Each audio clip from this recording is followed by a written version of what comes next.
Dia berani dan punya titik, dia harusnya datang kemari klarifikasi. Nomor handphone saya dia punya, dia tinggal tanya. Orang yang bodoh adalah orang yang hanya mendengar dari satu tanpa mengecek yang lain, lalu dia cerita kemana-mana seakan-akan dia tahu semuanya. Itu orang bebal di dunia, orang yang paling bebal. Dan orang-orang seperti itu lebih mengerikan daripada orang-orang Islam yang ngebom-ngebomin gereja. Serius, ya. Itu pernah dialami oleh gereja. Setiap kali ada tuduhan, langsung dieksekusi orangnya, tanpa dia ngecek lagi, tanpa dia meneliti lagi. Itu pernah ya, gereja pernah melewati masa-masa itu. Yesus dan ahli Taurat, ketika Yesus berkata di dalam Matius 5, ya, orang yang mengatakan saudaranya kafir, ya, orang harus dihukum. Orang yang mengatakan saudaranya jahil harus dimasukkan neraka. Itu dasarnya dari mana? Dasarnya adalah ada di dalam imamat. Ada anak-anak yang durhaka. Lalu orang ini bilang, ini orang ini jahil ini. Dia nggak mau dengar orang tuanya, dia anak durhaka. Itu orang nggak ngecek lagi, langsung dirajam pakai batu tuh.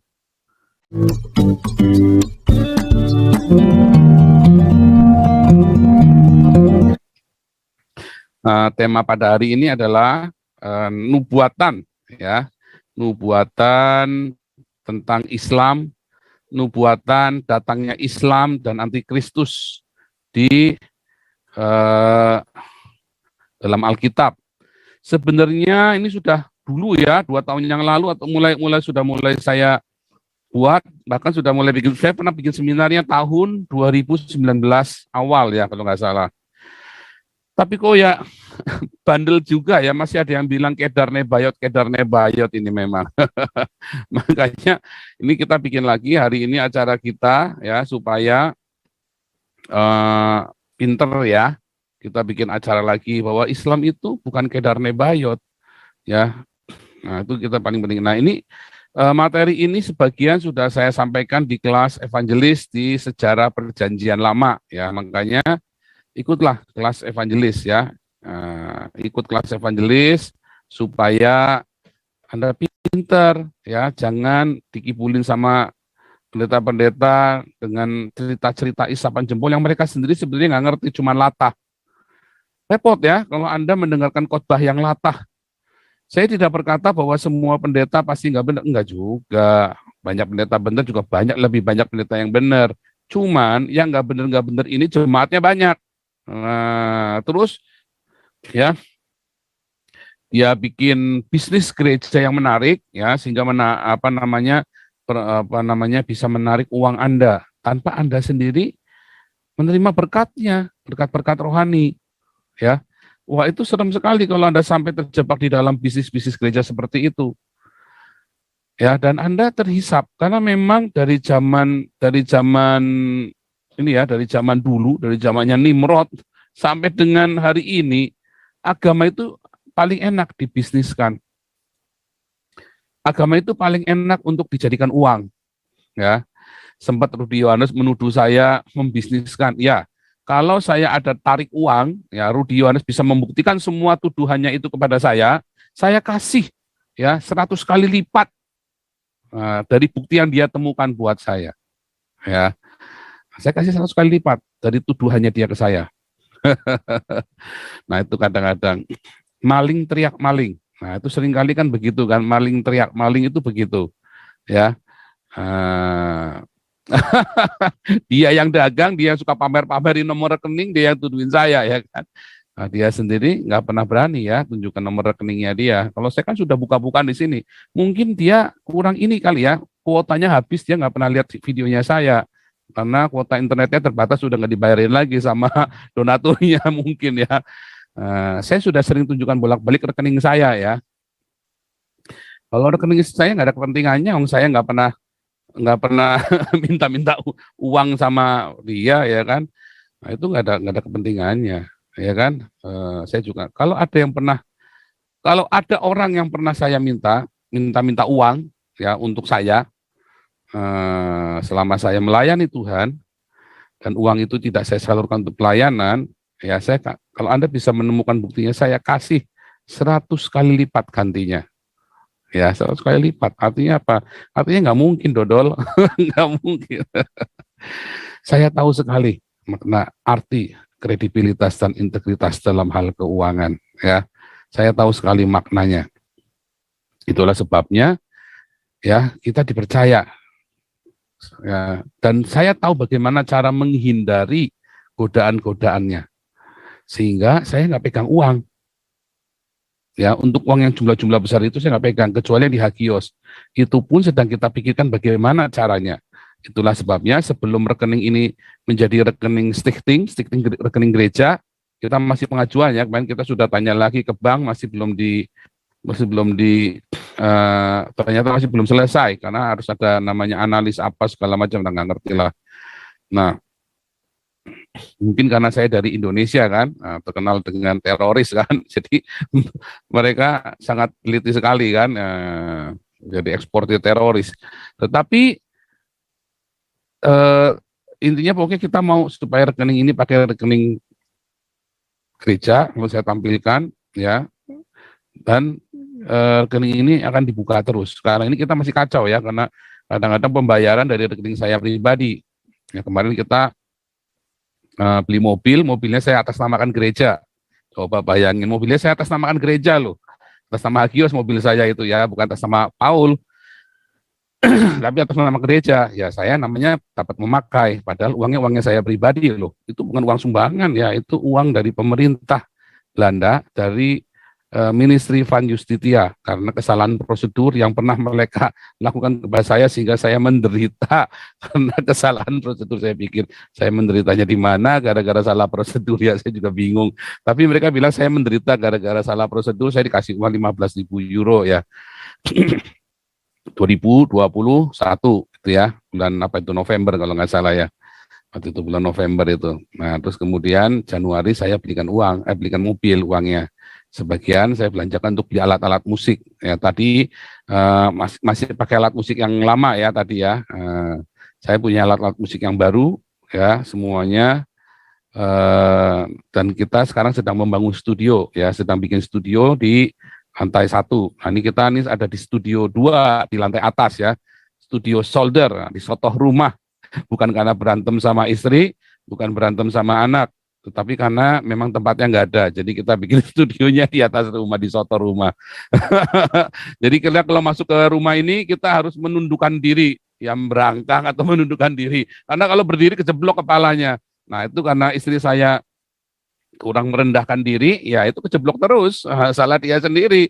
Saya sudah bilang, saya lebih tinggi dari istri saya ya, saya bilang saya lebih tinggi dari kamu saja, saya nggak pernah kejeblok coba, karena saya sudah cukup merendahkan diri.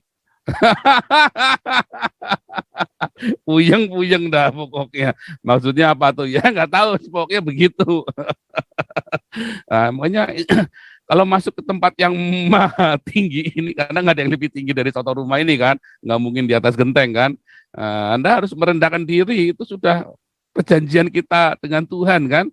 Kita harus merendahkan diri kita, merendahkan hati kita, merendahkan diri kita di hadapan Tuhan. Nah, istri saya nggak mau, bilangin kamu kurang merendahkan diri berarti. Nah, itu kan pertanda sebetulnya kan. Nabi dilawan. Kamu kurang merendahkan hati, makanya kamu kejeblok, sakit. Kamu kejeblok terus, kamu masuk ruang yang maha tinggi kok. Ya oke. Okay. Nah, tapi kita nggak usah bereaksi ya. Anda nggak usah marah-marah ya di YouTube-nya orang demi belain saya, walaupun saya tahu Anda mengasihi saya dan Anda tahu kebenarannya. Kasih tahu saja, tapi nggak usah marah-marah. Udah tinggal jejak saja. Kamu internetnya habis ya, gitu. Kuota internetnya habis ya, gitu. Tonton tuh YouTube-nya Joseph Paul Zhang dari semuanya, gitu. Nggak usah marah-marah ya, nggak usah ikut berdebat marah-marah. Orang dikasih tahu, diklarifikasi, kalau dia dengar ya syukur, nggak mau dengar ya dia orang bebal kan, begitu kan? Klarifikasi itu kan nggak usah bolak-balik, ya kan? Dan memang setiap saya klarifikasi, masalahnya akhirnya kan membuat dia kejang-kejang. Orang dia yang membuka, menuduh saya, kok saya yang jawab malah kejang-kejang ya kan. Oke, tapi harus jawab ya, karena ini dunia maya. Kita nggak jawab, ngomongnya kita berarti ada salah. Kita jawab, ya jawab sepenuhnya saja.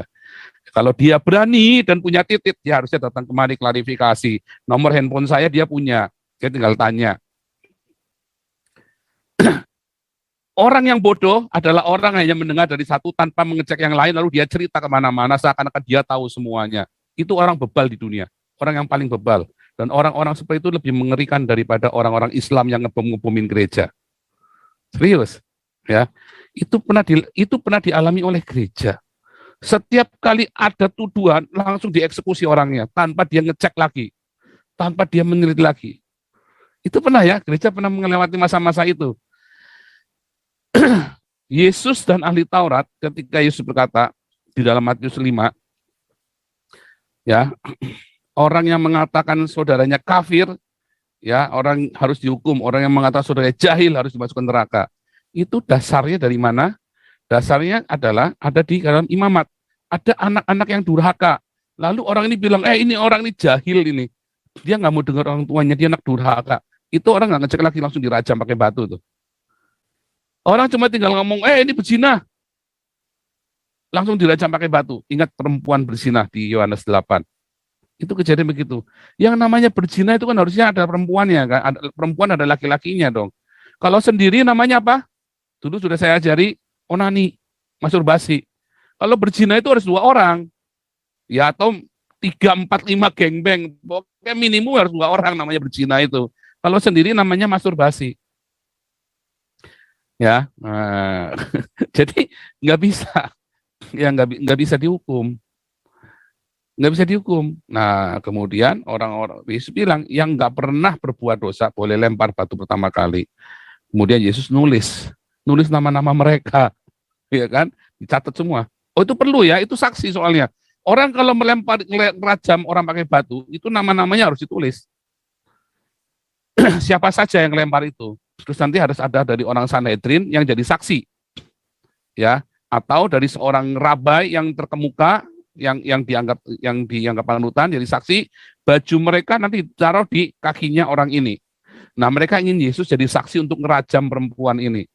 Makanya ditulis sama Yesus nama-namanya. Yang nggak pernah berzina, yang nggak pernah berdosa.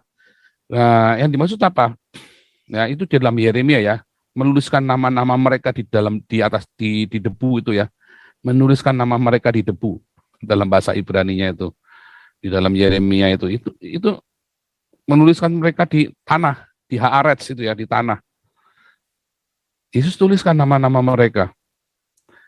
Nggak mungkin mereka tahu kalau perempuan ini berzina kalau mereka nggak pernah pakai itu, nggak mungkin. Karena perempuan ini sudah pernah dipakai sama mereka, ya pasti mereka udah pernah tahu, udah pernah berzina sama, udah pernah sama perempuan ini. Pertanyaan sekali lagi, ya kalau kamu bilang nggak pernah pakai, lalu laki-lakinya kemana? Ya, yang kamu bilang berzina. Kalau di dalam hukum Taurat, yang namanya berzina itu berdua, ya. Dan itu dipakai ya, bisa untuk bunuh orang. Makanya orang bilang ini kafir, ini jahil. Oh, itu bilang kamu baru ngomong begitu aja, kamu sudah bikin dosa itu, udah membunuh itu. Nah, itu sama dengan orang-orang yang menuduh tanpa bukti, ya. Orang-orang yang menuduh tanpa bukti itu seperti itu, sama tuh, ya. Jadi kalau mau ngasih tahu nuduh itu harus pakai bukti kayak saya itu loh. Kalau ngomong pakai bukti itu loh, ya kan. Nah, dan semua rekening-rekening yang saya pernah tampilkan di sini selalu saya kasih laporannya ke Anda, ya. Dan itu sudah saya buka semua. Jadi saya sudah nggak berhutang rekening apapun yang perlu saya buka kecuali rekening Damaris. Ya, minggu ini saya lupa, ya benar-benar lupa karena saya pindahan rumah. Saya live-nya itu nggak di depan komputer, tapi saya sambil di jalan, sambil di mobil, saya live-nya gitu ya. Nah, karena 2 minggu ini ya pindahan rumah, 3 minggu malah. Mulai 3 minggu saya pindahan rumah. Jadi memang ribetnya minta ampun ya, pindahan rumah itu bukan cuma masalah pindahnya, tapi masalahnya ngurus administrasinya itu loh. Bolak-balik sama saya kan dari terima outgoing menjadi self standard diri sendiri. Itu banyak sekali urusan administrasinya, laporannya banyak sekali. Ya, dan bolak-balik di interview. Mereka nanya duitnya dari mana, masih ditanya duitnya dari mana juga tuh. Bayangin, duitnya dari mana? Dari kelas evangelis yang saya ngajar, ada 200 ya. Ada 200 murid. Saya mengajar di kelas evangelis. Ya, rata-rata 1 bulan saya terima uang sekitar 15 juta rupiah dari kelas evangelis. Ya tentu saksinya ya banyak yang ikut kelas evangelis ya. Kalau yang kan tiap bulan saya buka baru, ya kan. Kalau 15 juta rupiah itu kurang lebih 1.000 euro ya. Kadang-kadang ada yang sampai 18 juta kan, ada yang sampai kelebihan orang di kelas itu kan. Rata-rata saya terima 1.000 euro dari kelas evangelis. Dan dari YouTube saya terima 500 euro. 1.500 euro itu sudah boleh saya self standar, kekurangannya nanti ditambahi oleh pemerintah kalau kurang, tetapi sejauh ini ya kita 1.500 euro tidak kurang, dan memang ada beberapa donatur yang kirim masuk ke rekening istri saya ya, tetapi saya nggak pernah minta-minta, mereka kirim saya, masa saya tolak, kan bodoh kan, kalau ditolak orang mau kasih duit ditolak, saya bingung, ya Pak HW juga kalau dikasih duit juga iya mau aja, siapa bilang kasih duit kok ditolak, cuman kita tanya ini duitnya buat apa. Nah, sebelum itu serius ya, itu saya tanya, ini uangnya buat apa? Buat pelayanan, ke Damaris, atau buat saya pribadi? Karena waktu itu rekeningnya masih pakai rekening Charles, Pak Charles ya. Lalu mereka berkata, buat Pak Paul pribadi, supaya di sana jangan mepet hidupnya. Luar biasa, Tuhan Yesus baik ya. Dan memang saya nggak punya alasan buat eh, ngomong kurang sehingga saya harus minta-minta Damaris, minta persenan.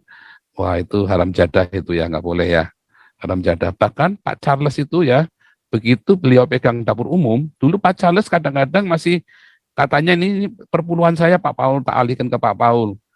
Begitu dia pegang dapur umum, saya langsung bilang, nggak boleh transfer saya lagi. Ya, serius, Anda tanya Pak Charles ya kalau Anda percaya, jangan transfer saya lagi Pak Charles. Supaya apa? Supaya nanti kalau Pak Charles nanti korupsi, jangan bilang, uangnya kemana? Ya sebagian dikirim ke Pak Paul. Wah, mati. Pusing saya nanti. Karena dapur umum itu kan rawan dengan korupsi, ya kan? Ya diaken apa itu rawan dengan korupsi. Ya apalagi kalau dapur umum. Kalau dapur umum kan kuotanya istimewa kan. Kalau diaken kan maksimum 100, maksimum 200 kan. Kalau dapur umum kan bisa 300, bisa 400. Itu rawan korupsi banget, dan itu kan kita belum ada SOP yang bagus untuk dapur umum. Ya kan? Jadi saya juga harus hati-hati dengan hal itu. Gitu ya. Itu penjelasannya kira-kira begitu. Kita akan kembali ke laptop. Iya, kita akan mulai seperti biasa dengan tanya jawab, ya, dengan tanya jawab Alkitab. Tema kita hari ini adalah nubuatan datangnya Islam dan Antikristus. Tapi kalau nggak ada yang mau bertanya, saya akan langsung mulai saja materinya ya, supaya karena materi ini panjang. Ya, nanti Anda boleh sambil tanya jawab, ya. Oke, sebentar. Saya lupa kasih linknya. Oke, linknya saya kasih ya. Link Zoom-nya selalu sama ya. Kita tuh tiap hari link Zoom-nya, doa pagi, ya, koinonia online, terus acara dokter medsos, konsultasi hukum, ya, terus sesi kedua, ya, yang gubrak-gubrak itu kita selalu sama linknya ya. 851-7772-4545. Sebentar, saya kirim dulu ya linknya.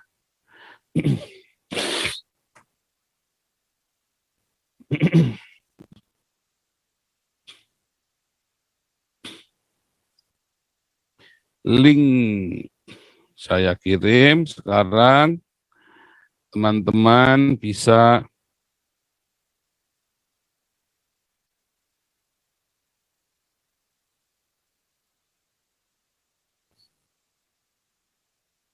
sekarang.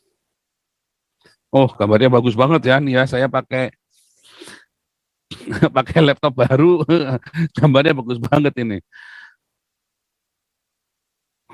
Pakai Core i7 ini laptopnya ini. Wah, bagus banget ini, memang beda.